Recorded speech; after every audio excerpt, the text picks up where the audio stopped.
Was on, ladies and gentlemen. My name's Ross, I like games, and today we're going to be taking a look at the Shadows cards that have been revealed so far from Wave 2 of Keyforge, Age of Ascension. We had a few cards revealed in the live stream recently, so what I'm doing is going through house by house, looking at the cards that have been revealed. Are they any good? How would we use them? Etc. A caveat which I've not been giving in enough videos that I really should be. We've not seen all the cards from Wave 2. We've not seen that many cards from Wave 2, to be perfectly blunt. So please do bear in mind that opinions on these cards, the usefulness of them, etc. will change as we go through and find new cards. So starting off, we've got Furtive Investors. It's an action card. It gives you an Ember bonus. That's a good thing. When you play it, if your opponent has more Ember than you, gain 1 Ember for each key your opponent has forged.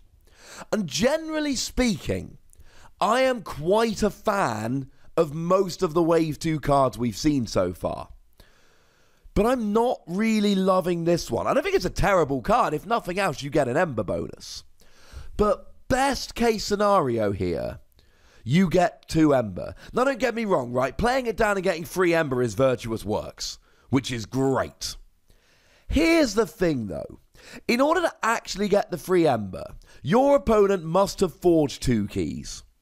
Your opponent must have more Ember than you, and if your opponent has forged 2 keys and has got more Ember than you, it's probably fairly likely that they've got enough Ember to forge a key when their next turn starts, and then they're going to win the game.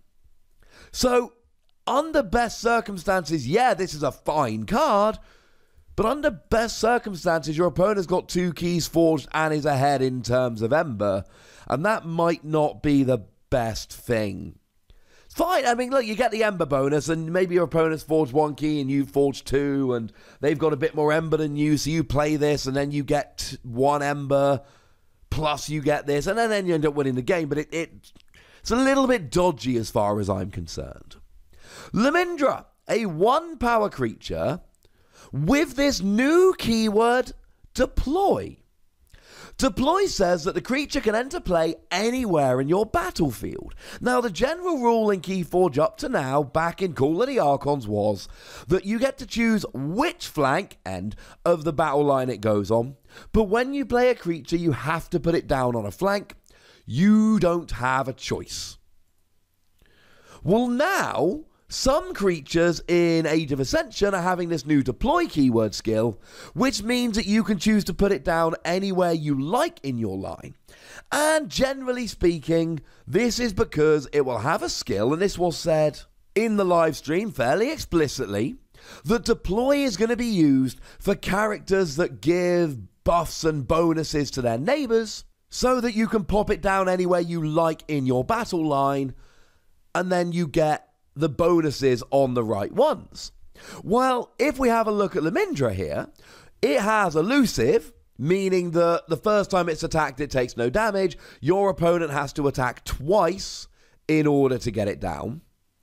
But secondly, it gives elusive to each of its neighbours. So what you do here is you decide, now hopefully you've got 2 that you want to give elusive to that are side by side, but you decide at least 1 creature on your battle line that you want to have elusive. In comes Lamindra, and you've got elusive. This is really, really nice. Elusive is a great skill that keeps your creatures on the field longer, and Lamindra can now give it to anyone you like.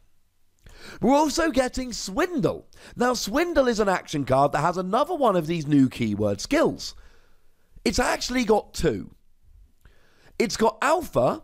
You can only play this card at the beginning of your step, i.e., if you've played a card, used a card, or discarded a card, you cannot play Swindle. And it's got Omega, which means after you play this card, you end the step. To put it another way, this is the only card you play. You play this, you don't get to use any other cards, you don't get to play any other cards, you don't get to discard any cards from your hand. This is the entire step, this is all you get to do. But you steal free Ember.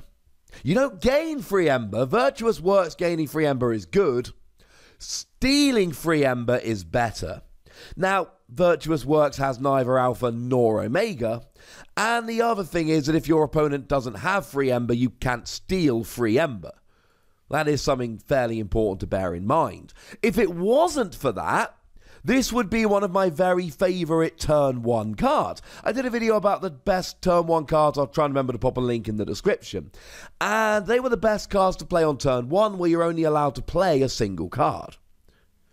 But the thing with this is you can't steal free ember on turn 1. Your opponent doesn't have free ember to steal. Little bit sad. Still though, if your opponent's about to forge a key, or if you just really need the ember, this could be a nice card. Throwing Stars. It's an action, and when you play it, you deal 1 damage to up to 3 creatures, and you gain 1 ember for each creature destroyed this way. Think of it like a treble Seeker Needle. Now, to be fair, Seeker Needle is an artifact, which means you get to use it every turn, but you get to deal 1 damage to a creature, and if it destroys a creature, you gain 1 ember. Well, Throwing Stars here is basically that times 3. You deal 1 damage to up to 3 creatures and gain 1 ember for each creature destroyed this way. The one difference between Free Seeker Needle and this, if you had Free Seeker Needle, you could get all 3 damage onto the same creature. This, it has to be 1 damage to up to 3 creatures. Although we've not had a ruling, it seems fairly clear here. Pick 3 creatures, do 1 damage to each of them. Best case scenario, you get to destroy 3 creatures and get free ember. Now, let's be honest, that's not going to happen very often. That is not going to be the result most of the time you play this. Worst case scenario, 1 damage to each of 3 creatures. I say worst case scenario because actually there is a worse case scenario, and that is your opponent doesn't have 3 creatures on the board. And if your opponent doesn't have 3 creatures on the board, if they have no creatures on the board, it does nothing. 1 creature, 1 damage, 2 creatures, 1 damage to each of 2, etc. I can see a use for this. Doesn't really stand out as amazing, but I can see uses. Whistling Darts. You get an ember bonus when you play it, which is nice, and you deal 1 damage to each enemy creature. Now, I like this a lot more than I like Throwing Stars. Now, don't get me wrong, Throwing Stars gets you the ember. Under perfect circumstances, of course I like Throwing Stars more, because it gets you ember. Obviously, I like the one that gets ember.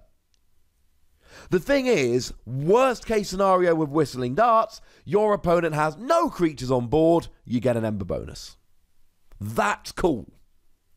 But then you get to do 1 damage to each enemy creature. Now, if you destroy them using these, yeah, you're going to wish it was a Throwing Star.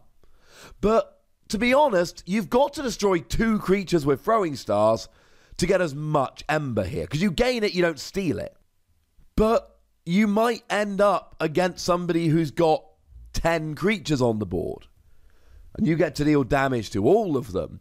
I mean, look, it's fairly unlikely, but let's say for argument's sake there's a Martian Hounds. Well, Martian Hounds choose a creature for each damaged creature, and that's everyone's, not just yours. Give the chosen creature 2+1 power counters. Imagine playing Whistling Darts, putting 1 damage on each of your opponent's creatures. Let's say there's 10 of them, and then the next turn you're like, I'm going Martian Hounds. That could be fun. We don't know that Martian Hounds is in set 2, incidentally. We do, however, know that more rare cards are making it over than common, and that is really the focus, bringing in these cards you might not have seen, like Martian Hounds.